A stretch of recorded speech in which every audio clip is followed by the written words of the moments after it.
ఒక వ్యక్తి విజయవంతమైన జీవితమును కలిగి జీవించగలడా అని ఆలోచించినట్లయితే ఖచ్చితంగా జీవించవచ్చు. ఖచ్చితంగా మనము విజయవంతమైన జీవితాన్ని కలిగి జీవించవచ్చు అనే విషయాన్ని పరిశుద్ధ గ్రంథము తెలియచేస్తూ ఉంది. పరిశుద్ధ గ్రంథంలో ఎబ్బేజ్ అనే ఒక వ్యక్తి మనకు కనిపిస్తాడు. ఎబ్బేజ్ అనే మాటకు అర్థం ఏంటంటే వేదన. ఈ వేదన అనే పేరు ఎబ్బేజుకి ఎలా వచ్చిందంటే, తన తల్లి తన కుమారుడిని ఎబ్బేజును కంటున్నప్పుడు నేను వేదన పడి కంటిని గనుక ఇతనికి ఎబ్బేజ్ అని పేరు పెట్టాలని ఎబ్బేజ్ అని పేరు పెట్టడం జరిగింది. తన తల్లి తన కుమారుని ఏమని పిలుస్తుందో తెలుసా? వేదన. అలాంటి వ్యక్తి తన సహోదరులందరికంటే గనుడిగా ఎంచబడ్డాడు. ఎలా గనుడిగా ఎంచబడ్డాడంటే, తన జీవితంలో గతములో జరిగిన అపజయము, తన తల్లి ద్వారా వచ్చినటువంటి ఆ వేదన లేకపోతే ఆ యొక్క అవమానం అనే స్థితి నుంచి ఆశీర్వదించబడిన స్థితికి మార్చుకున్నాడు.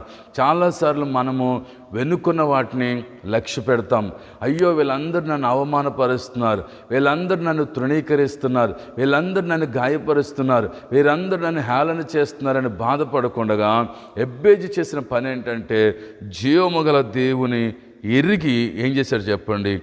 ఎబ్బేజు ఇశ్రాయేలు దేవుని గురించి మొరపెట్టి, నీవు నన్ను నిశ్చయముగా ఆశీర్వదించి నా సరిహద్దులు విశాలపరిచి నీ చెయ్యి నాకు తోడుగా ఉండ దయచేసి నాకు కీడు రాకుండా దానిలో నుండి తప్పించమని ప్రార్థింపగా దేవుడు అతన్ని మనవి చేసిన దానిని అతనికి దయచేసెను. ఎబ్బేజు తన సహోదరులందరికంటే ఘనము పొందినవాడై ఉన్నాడు. ఎందుకో తెలుసా?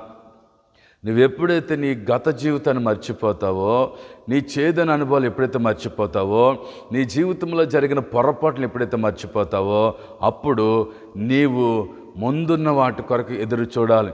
నువ్వు ఎప్పుడైతే దేవుని తట్టు తిరిగి దేవుని గూర్చి విని దేవునికి మొరపెట్టడం ప్రారంభిస్తే, దేవా నిశ్చయముగా నన్ను ఆశీర్వదించండి, దేవా నీవు నాకు తోడై ఉండాలి ప్రభా, మూడవది ఏ కీడు రాకుండా కాపాడండి, నువ్వు నన్ను ఆశీర్వదించండి, నా సరిహద్దులను విశాలపరచండి అని ఎబ్బేజు జీవముగల దేవునికి మొరపెట్టాడు. కాబట్టి ఆ వేదన అనే స్థితిలో నుంచి సమృద్ధి అనే స్థితిలోకి వచ్చాడు.